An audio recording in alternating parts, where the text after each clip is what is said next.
Hello, Nigerians. It's been a wonderful week, so to say. A very busy, a very exhausting week for Nigerians and lovers of Nigeria. This evening, we hope to summarize and also bring to us some of the analyst view of what has happened in Nigeria, the implications, the some sort of danger and threats it portends for Nigeria going forward with respect to our jurisprudence, the legality, or so to say, illegality of what is coming from the judiciary, the implications and the impacts going forward. The first one is that as we started this week, we had the fact that Tinubu Atiku has scored a very big goal in the US when the judge concluded that what he sought for in his prayers pertaining the case of the qualification of the president should be released to him. That was a very big news that was trending in the country. And then there was the issue of, is it possible? Will he be able to make it before the submission of the petition on Wednesday? And then on that same Tuesday of this week, Peter Obi successfully submitted through his lawyer his appeal to the Supreme Court. And by Wednesday morning, we were all aware that indeed both the PDP and the Labour Party have succeeded in submitting their appeals to the Supreme Court with respect to the judgment of the Presidential Elections Petitions Court. And further on, we heard about the Governorship Elections Petitions Tribunal in Kano State and how we went. And then by Thursday again, we heard that of Enugu State. We are going to be summarizing all these things this week. But in addition to that is the fact that the so-called information that Atiku was asked to collect that had been given a go-ahead, it didn't happen again. There is an appeal that is still holding that because the president appealed again to a higher court saying, please don't release my record to Atiku, that it may cause irreparable, that I'm quoting, irreparable damage to him. We don't know what that is, but that's where we found ourselves today. And I think we would like to start by giving us some analyst perspective of those, playing a video that we got from one of the mainstream medias in Nigeria, Arise News to be specific. And let's hear how it happens there. Just about 3 minutes or thereabout, and then I come in there. If you don't mind, can you just give us that first video? Good. To stay an order directing Chicago State University to make available President Tinubu's academic records to the PDP presidential candidate Atiku Abubakar. It follows a plea by Mr. Tinubu's lawyers that it will cause severe and irreparable harm to him. A magistrate had on Tuesday ordered the university to release President Tinubu's academic records to Atiku within 48 hours to enable him prove that Mr. Tinubu should not have been allowed to take part in the 2023 presidential election because he allegedly forged his Chicago State University certificate. But in a fresh emergency application, President Tinubu's lawyers asked the district courts to delay the release of the documents till Monday and had suggested that their release would cause the president severe and irreparable harm. So what on earth are they talking about? Why is the president so keen not to have his academic records made public? What do you make of this issue around the release of President Tinubu's academic record? One, I think, is also a battle between legality, personal privileges, public interest, and political survival. Now, I don't think our laws, imagined a situation that we have now, because we've had cases in Bayelsa and other places where this sort of allegation led to people, losing their seats. So it opens us also to the lacunas under our laws. Now, you would agree that, ordinarily speaking, the president should be willing for his academic records to be out there, even though he doesn't need a university qualification to contest for, the presidency, just school a certificate. But there are a number of issues. In America, for instance, if this were happening there, it's a matter of national security. Because right now, whether the president releases the results or otherwise, it is still a matter of issue. Because if maybe something is wrong with the result, that could be used as an exploitation point for both the presidency and the country. And it could have implications for Nigeria. Especially at the time we are crying about new colonialism.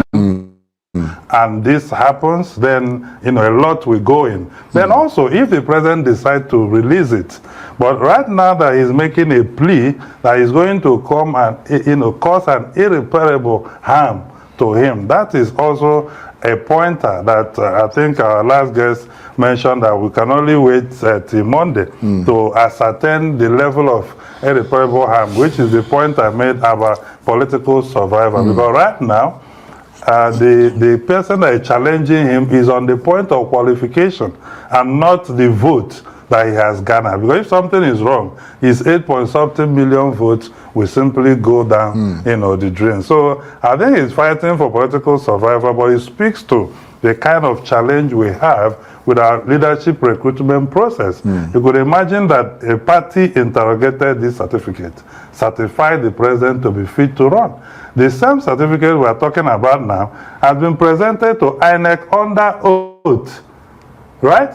And right now, the university is saying we can't accept this result, or rather present it under oath. So something is wrong, but we can only wait for the judicial. It certainly raises. Let me come to you, because okay, fine, that's fine. There is, I think you touched on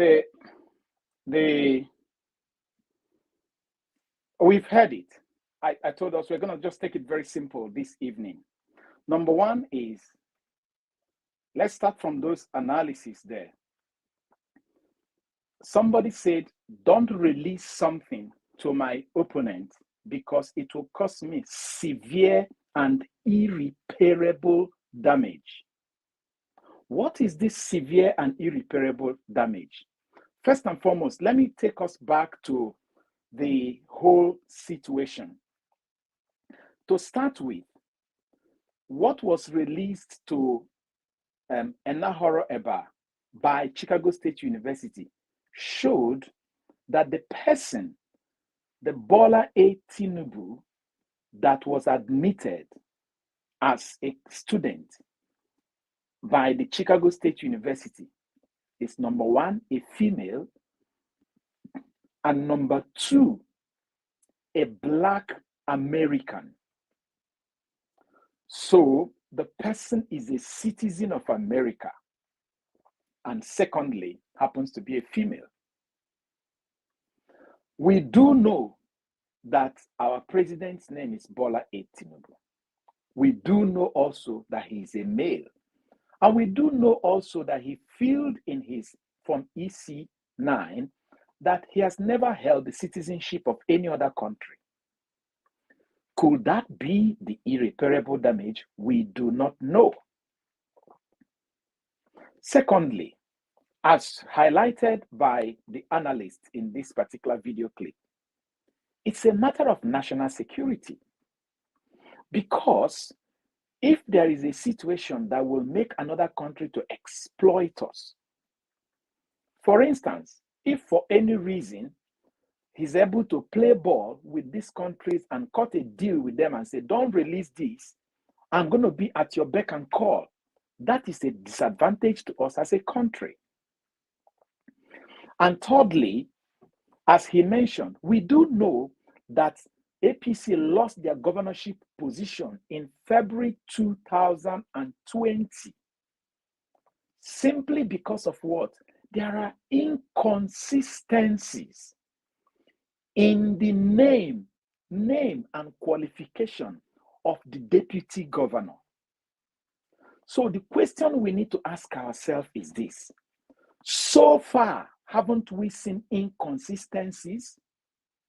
That the document that was submitted to INEC under oath, the body that is supposed to have issued that certificate is not ready to come under oath to say that they issued that particular document. Now, the question here is, why is it good for a man who won the governorship election in Bayelsa State to lose his position as a governor, to lose his mandate as a governor, simply because of inconsistency that was found in his qualification and in his names? And another person is allowed to sit in the exalted seat of a president when there are inconsistencies in his names, in his qualification, in his degrees, which he made under oath. Now, if we read deeper into that statement of severe and irreparable damage, could that portend that the Supreme Court is actually ready to accept this document?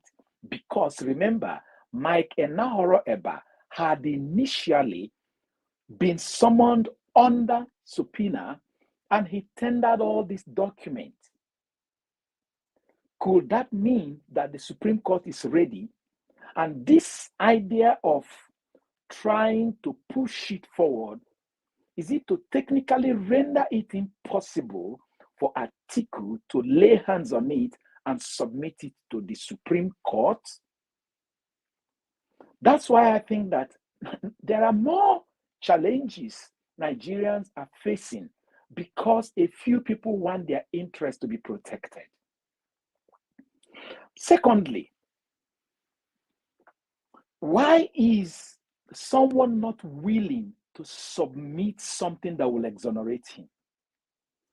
If there had been this news about inconsistency about you, and you have come out to publicly say, I am a credible, I am a straightforward, I am a fighter for good governance and what have you, shouldn't you be the person who is at the forefront of saying, whatever you need for me to prove to you that I am who I say I am, take it, have it?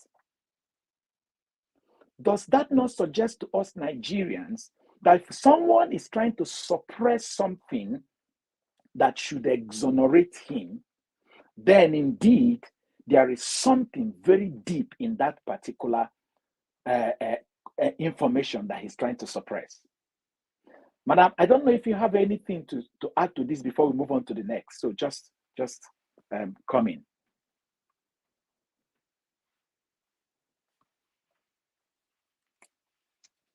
Yeah, Doc, you made an important point just now, because from the way what the Tinubu legal team is saying, it means that the Supreme Court might end up upholding what the tribunal has already ruled.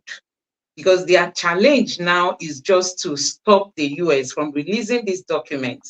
All they want is that US shouldn't give Atiku this document because they know they've already secured their stay in Aso Rock. Because it appears he's not even worried about the tribunal or the Supreme Court at home. He's only worried about that of the US. So if he'll be able to stop that of the US, just forget that of home, as in that in Nigeria. He knows how to manage that. And that tells us how bad our judicial system has gone, as in how things have really gone bad. Because it appears if you have a case in court today, you already know what is in the mind of the judges, how they are going to deliver their judgment. Because for me, that's how I perceive it. He already knows that he has secured his seat, in Aso Rock, even if we end up just like Peter Obi has filed his appeal, but that doesn't bother them. The only thing that bothers them at the moment is that of the US, because they know they don't have control over that one. If he doesn't take these moves, it might boomerang, as in it might hurt him badly. And that is why his lawyers, you see him moving around, his lawyers are there in the US pressing all the kinds of buttons that they can press. But for me, I think this is really a time for the United States to prove that they still, they still hold on to their judicial system. They should prove that they are a democratic country. And the judge should also prove to our judges or to Nigerians that we can equally learn from the US? Because if they end up twisting things just like what we are seeing in Nigeria, I don't even know how they are trying to like paint their country this bad for the sake of just one man. So that's just what I want to add. From the look of things, I think. Well, to be fair with the judicial system in the US, the moment that appeal was filed, do you know the judge immediately called them for the case immediately, to the extent that he didn't even allow them to come physically. He convened them. He heard from them orally via virtually, and they made their cases. It was in the process of making their cases that they made this statement of severe and irreparable harm. So hopefully by Monday, the substantive hearing is going to be made, and the judge is going to be they have finished making their presentation. The ruling, I hope, is coming on Monday. So by Monday, we will hear whether the judge will suppress it and say we are not giving it, or we will. But remember that Atiku has presented his case strongly as, I need this information for my case in Nigeria. And the law in America that he quoted suggests that when there is a case in a foreign country and someone from that foreign country applies for something that you could call someone's privilege in US, that the court is mandated to release it to the person. So I don't see why the judge, like you said now, would play to the gallery and not ask Atiku to get what he asked for. But another thing I'm also pointing, as we have said here, is this. Even if this didn't make it to the Supreme Court, because just like you said, I don't think they are afraid of this court. It's like this court in Nigeria is in their pocket. I think what I'm beginning to sense here is that even if it didn't make it to the court, they don't want it to come public, because the court of public opinion will know who is sitting in Aso Rock. This information that had been protected since 1999 up till date. Do you understand? This information, 1999 to 2003, from 2003 till date, the likes of Gani Fawemi had tried his best to unearth this thing, and it was gagged. Even Festus Kayamo fought to expose this thing until they bought him over. It's like Atiku want to finally be the man that exposes it. And you can see that they are throwing everything they have to make sure that they suppress it. Nigerians want to get to know what is the content of that thing that is capable of causing severe and irreparable damage. Whether it makes someone not to be president or the person remains the president despite the information, Nigerians, I think, want to know what is in it, so that when a president who has such baggage passes, they can wave him and say, please, we're waving you plus your baggage. Do you understand what I mean? So I think that is what they have sensed, that even if they remain in power and this information is there, that their power will lack legitimacy, because Nigerians would have known that the court just overruled our constitution. The court overruled the wishes and the prayer of the people, that the court have decided to bend the rule to please one man. And because we don't have the capacity of stop the court, we can now live in suppression like slaves. You know, slaves, they don't usually like what their masters did, but they don't have a choice. They don't have a choice. A slave kind of lifestyle is not a freeborn kind of lifestyle. A freeborn will challenge you because he has the power. But a slave will say, yes, sir, even when he's not willing. Nigerians want to know whether they can be saying yes, sir, like a slave, based on what is on ground, based on the fact that our constitution was kept aside to please one man, or whether this one man people have been harassing since is actually innocent of the things being said about him.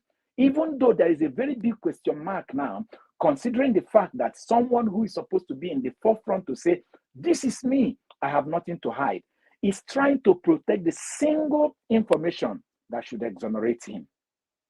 So, Doc, please, before you go ahead, I want to ask a question. This man mentioned the man on white. He said that this could pose a threat to national security. Please, can you throw more light on that? And also, my question, or will I say my worry, is how Chicago State University is protecting somebody they know his certificate has a question mark. How on earth could that be happening? I don't understand. Yeah. You know, one of the things the previous judge granted, one of the prayers the previous judge granted Atiku was to interview Chicago State staff under oath, because Atiku want to compel them to explain to him the person who signed a certificate in 1979, whereas that same person was employed 20 years after. By the time the Chicago State University management staff are interviewed under oath, it will expose the rot that is happening in that university. I have a lot of friends in UK, in US, that have told me that that university is notorious for certificate racketeering. And you know, they said birds of the same feather flock together. That university is notorious for certificate racketeering. That is why someone who is employed today can afford to sign a certificate that was issued 20 years ago.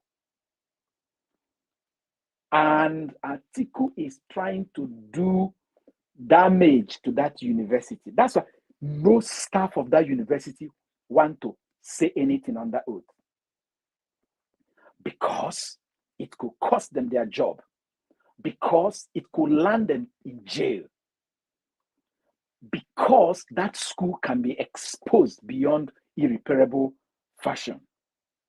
That's number one. Number two, when you talk about national security, if you have something on somebody and that person wants it protected at all costs, the person will do your bidding. I mean, if you watch movies, you will see people whom, because of a certain thing, a certain skeleton in their cupboard, people who have that, it's like blackmail. Let's just use it that way. If our president happens to be blackmailed by any other country because of information they have about him, that may be an information that if that thing were to be made public, he should not be a president. Don't you see that he's going to be at the beck and call of that person who is pulling the string? So that is a challenge. And like he said, in this era of neo-colonialism, now we don't know. Look at countries like Cameroon. Look at countries like Senegal. We don't know what the colonial masters have on their leaders. That is why they can afford to do things against their people, and the colonial masters are just okay. That tells you that there is a string, those people, there's a string a country like France is pulling, controlling some president like in Cameroon, like in Senegal, like Ivory Coast, and all whatnot. So what the man, I think, is trying to say here is it won't be nice for Nigeria to be exposed in the same fashion and in the same manner. So that's what I see there, and that's my thinking so far. All right. So the next thing I think we need to touch now is this same week, we heard about the governorship election tribunal that occurred in judgment that occurred in Kano State and then occurred in Enugu State. And we've heard how the judgments came out. The one of Kano State is already causing a whole lot of riots currently in Kano State. And a lot of people have been commenting and lamenting and trying to say that the judges were bought, Others are saying that the judges of the governorship election petitions tribunal in Kano State was harassed by APC to give the kind of judgment that they gave and all whatnot. But there is someone who did an analysis, something I want, if it is possible for us to show here. Just that slide by Wanundubisi Ekekwe. He gave a summary that I had also thought of, but it would be nice for us to have it there for those who could read while I point it out. For instance, now there is a pattern that I have seen here. When APC want to deal a blow to you, there is a method they use, and to a large extent, it's like the judiciary always back them. You remember what happened in Imo State, how all of a sudden, from one ward, there was a massive vote that the current governor of Imo State, brought to the Supreme Court and said, INEC did not include this vote because they didn't include it. They deprived me of the opportunity. And by the time the whole vote was counted, it made him get more votes than PDP. And that is how Ihedioha was kicked out of power. And Hope Uzodinma is now the governor. Now, look at what happened in Kano. My people, please let us think about this thing. As much as 165,663 votes was deducted from NNPP. The court did not say that when they deducted 165,663 votes that either not stamped, signed, or dated.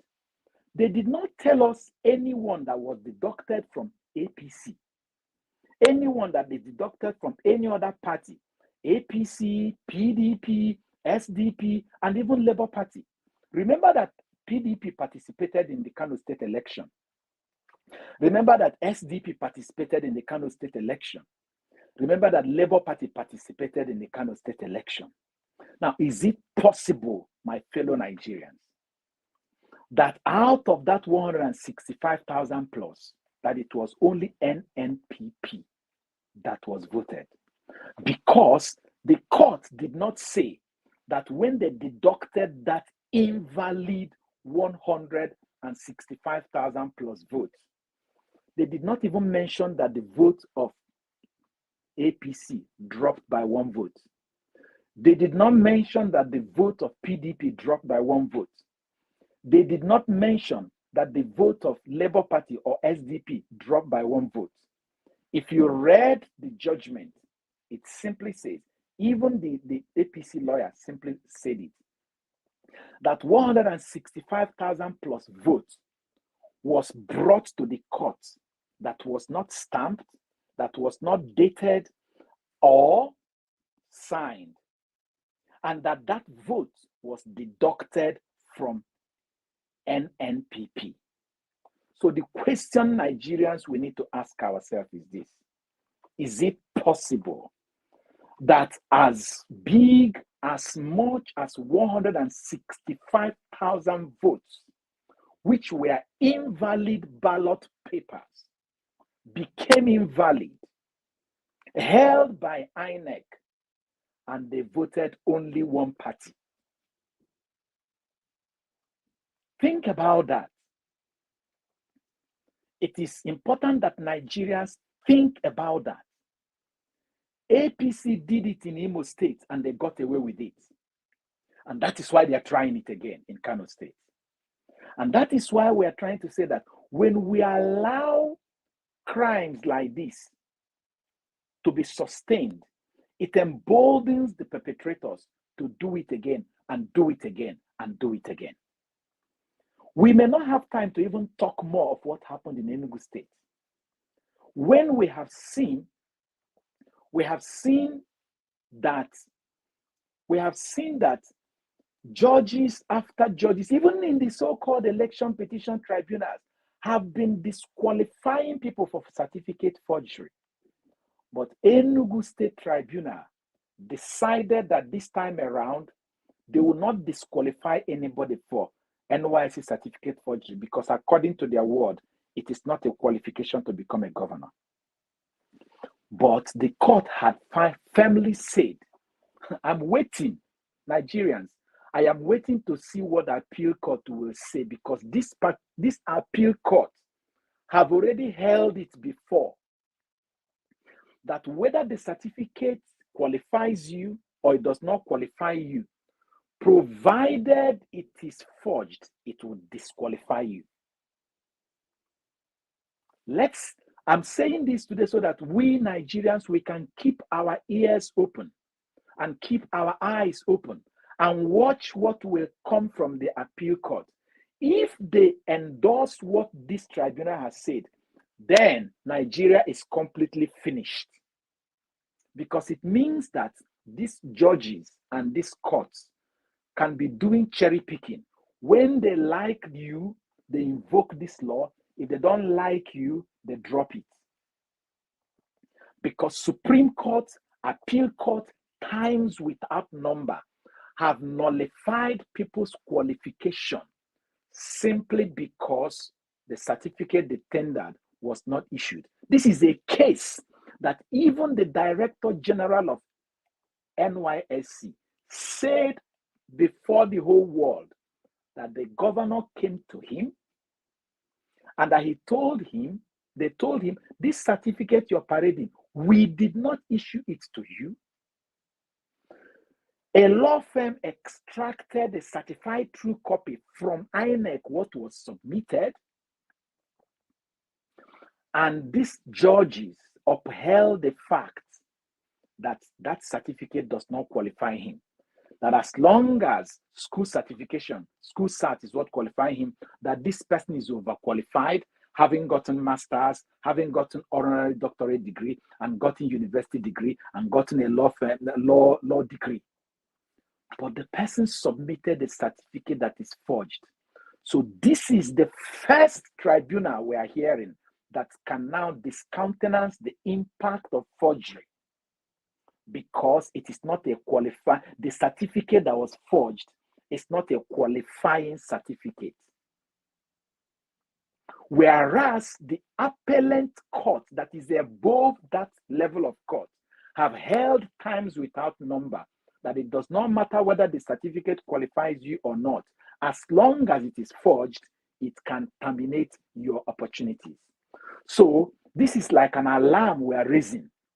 Let's keep our ears open and keep our eyes open and see what the appeal court will do. If the appeal court sustains this judgment, then we can say our judiciary is gone. If they nullifies it, then we can say maybe this time around the presidential is more important to them, and they have done what they have done with the presidential. All right. But you can see what happened in Enugu State and Kano State. It tells you that our judiciary so far is like cherry picking kind of people. You took a vote, they said they brought it to you, INEC. Now they were able to compel INEC. Now that's another thing. This judiciary, these judges compelled INEC to submit this. But our appeal court, which held the Presidential Election Petitions Tribunal, could not compel INEC to produce what they used to conduct election. That is it. And secondly, that polling unit they are condemning in Kano State, that polling unit, is it on the IREV? If we go to the IREV, can we see that it is only NNPP that was voted there? That is another thing Nigerians have not pointed out, because these judges completely boycotted everything that had to do with Beavers and IREV. Because if they have recognized IREV, then Nigerians will see that polling unit and know whether indeed 165,000 polling units, 165,000 ballot papers, which is polling units, because there is one polling unit for one result sheet. Whether there is 165,000 there where only ANPP was voted. So let us look at it that way and see what is happening in our judiciary. And on that note, there is a video clip we want to play for you again, where an analyst sort of summarized the state of our judiciary today. And I want us to play that video and then we talk about it before we go. Where we are so far, we know that many people are now going to either the Supreme Court for the presidential candidate or the Court of Appeal for those in the governorship cadre. What's your understanding of what is going on, and do you think that this is good for Nigerian democracy? That is a description of what is happening now. Everybody is in total confusion. Nothing is any longer predictable. And when life is not predictable by any sense of reasoning, then it produces conflict, not only within the society, but in the persons. And you can see a lot of people are having mental problems. They're not having mental problems, they are having BP problems and ramification of that, because they can't make sense out of what is going on. Not in the least when the elderly ones who are supposed to prevail on the society, having benefited from a sane society in their growing up era, are the ones stewing the problems. And they said the judiciary is the last hope of the common man, and I belong to that particular jurisdiction. It's unfortunate. Perception is everything. Even if there were some mistakes in pronouncements, mistakes in the sense of either not being thorough in the interpretation of the facts and using law to garnish them and produce justice. The technical justice becomes the outcome, but the perception of the society is that somebody has been compromised. That's the one-way traffic, and that's why some people resort to violence. It may not necessarily be that money exchanged hands, while I am not defending anything, but perception is everything. Some of the pronouncements from the courts, the lower courts, especially the tribunals and so on, even at the Court of Appeal, some of them run riot with established principles that have been established by the Supreme Court in many decided cases. Some of the easiest refrain by lawyers on the victorious side, quote and unquote, will always be that election petition and proceedings are sui generis. They are sui generis. Nothing can be so sui generis to jettison the established principles of law. It is not so. If you are exceptional student, it means that you pass through the dullards stage, you pass through the average student stage, you pass through the intelligent student stage to become exceptional. You don't jump. That is the progression that law makes. Law is not a confused state. It does not promote confusion. It promotes clarity of situations even before they arrive, so that it becomes dispassionate, even though it behoves the justices and those in the adjudicatory function to dispense justice. Yes, sometimes we say according to law, but according to law does not necessarily mean technical justice. Judicial purism, which you may just expect more at the level of the Supreme Court, which is not only a court, it's a policy court too. It's not just the normal court that follows the facts and the law as it is. That judicial purism is when you insist that everything must be done as it is written, such that if somebody stole a goat, and this time he steals a cow, it is not supposed to be that he stole a goat last week that should be in before the court today. You should prove that he has stolen a cow. But at the policy level, the court will look at the issue of character. That if this man has always been known to be stealing a goat, we need to send a message that stealing, by whatever time, nature, and place, is not a good thing. That is what the Supreme Court will do to correct some of the inanities that we see at the lower courts. So when you ask me where we are, it cannot be a good place. You can see the society is in total turmoil. Even a child knows when you have satisfied his yearnings, and you begin to smile. Maybe smiling and crying may be imbued in nature, such that the child doesn't have to go to school to learn that. It's reflex.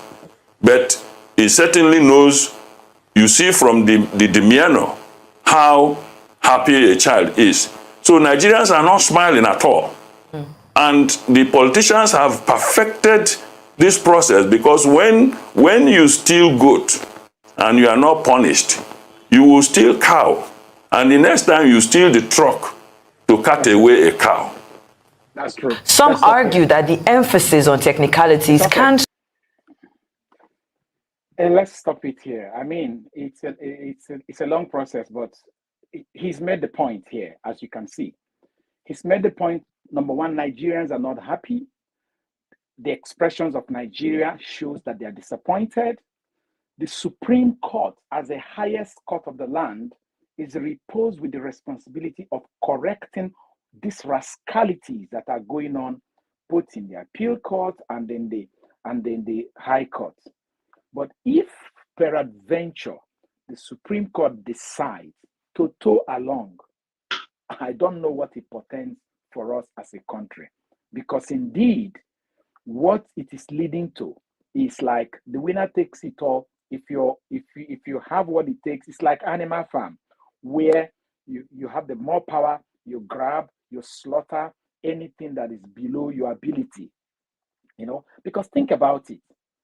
The people who have remained in power for 40-something years in a place like Gabon, a family, do you know the elections keep happening in that place, and the so-called judges keep swearing them in? And some countries still recognize them. So what it means is that if the judiciary decide to go the path that everything is standing towards today, it will become like the judiciary of Cameroon, the judiciary of Gabon, the judiciary of Togo, and the judiciary of Ivory Coast and Co., that will keep on endorsing the politicians even against the will of the ordinary people. I pray it does not happen in Nigeria. But things definitely are not going the right way. Nigerians are lamenting, Nigerians are angry, because someone like Peterobi, above all things, happened to have encouraged us to go and verify. We have mustered courage, aside from going to queue to register to vote, struggle to get our voters card, and managed to come and vote when we were refused from voting. Some were attacked, some were beaten, some were brutally dealt with, even some were killed. At the end of it all, those votes were not meant to count. But beyond that, Nigeria now thought, okay, fine, if these votes were not meant to count, the judiciary will save us. So everybody pounced on reading the Electoral Act, INEC document, the Constitution, and it is surprising to Nigeria that the elementary English that is presented in this document, like the Electoral Act saying INEC shall do this, the presiding officer shall do that, the collation officer shall do that, that the court woke up and trashed all of them. So Nigerians are again confused. What is it that we need to know that we don't know yet? How can judges wake up blatantly in our face and tell us that subpoena witnesses can no longer be recognized, because their witness statement was not front-loaded? When a subpoena is not something that is issued by a petitioner, it's something that is issued by the judge. And those judges cannot issue it until they have become a panel. And those panels could not be formed until the petition had been submitted. So Nigerians are confused. Like this man is saying, we are completely confused. They say sui generis, sui generis. But what does that mean? It's a court of peculiarity, meaning that they actually should submit themselves really to the tenets of the law. So the hope of Nigeria is the Supreme Court. And we have raised fear here, praying that the Supreme Court should be the big baddie for all of us, should be the impartial arbiter for the Nigerians. The Supreme Court should know that Nigeria today is holding their breath, hoping that whatever is tabled before them, that they will look at this thing and deliver justice, not just judgment, and deliver to Nigerians something that will make them say, finally, Nigeria is still a country, and deliver a judgment that will make the international communities to say, I can go here and invest because I know that last, the judiciary being represented by the Supreme Court will deliver justice. If Nigerians cannot get justice in their own country, will a foreigner come and get justice here? So we pray that the Supreme Court delivers. And veering out of this politics of the judges, the petitions, the appeals, the Chicago, Wike is still acting like the Wike he is. We've heard it is in the news about the revocation of lands and properties, including the one pertaining to Peterobi. I don't know if we have those slides. Okay, it says Wike confiscate Abuja land from Peterobi. Atiku campaign director Lielimoke orders in controversial decree. That is it. Wike is at work. And who is he targeting? He's hitting hard on Labour Party candidate, Peterobi. Lielimoke, former governor of Cross River State, who is a campaign director to PDP candidate, Atiku. But funny enough, do we have that video? During the campaign, Peterobi was actually talking about the so-called land given to him in Abuja, which from my own assessment, it looks like Wike is confiscating a land that Peterobi in the first place is not even interested in. You know, it is good when you want to harm someone, harm him. If you must be someone who harms somebody, try to step on the toes that will pinch him, not coming to cut a hair that the person is actually looking for a barber to help him cut. It looks like Peterobi don't even care. Do you have that video, please? Let's play it.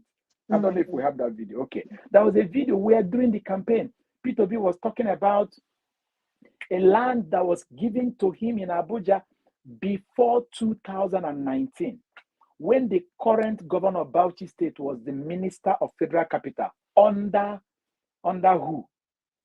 Minister of Federal Capital under Jonathan. And he told him that he's not interested in Abuja land. So it's like revoking that land. I wish we had that video, would have played it. Then you keep what Wike did on one hand and keep what Peterobi was saying early this year on the other hand. And then you ask yourself, last year, please, you ask yourself, who is hurting himself? It's like Wike just a cry baby, to be honest. Because this man, Peterobi, is just too good and too big for them. That even when he's sleeping, it depends them. When he's working, it depends them. Peterobi is not a president, it is paining them. Peterobi did not win according to them with the appeal court, which is the Presidential Elections Petitions Court. It depends them. Why is Peterobi such a big threat to these characters?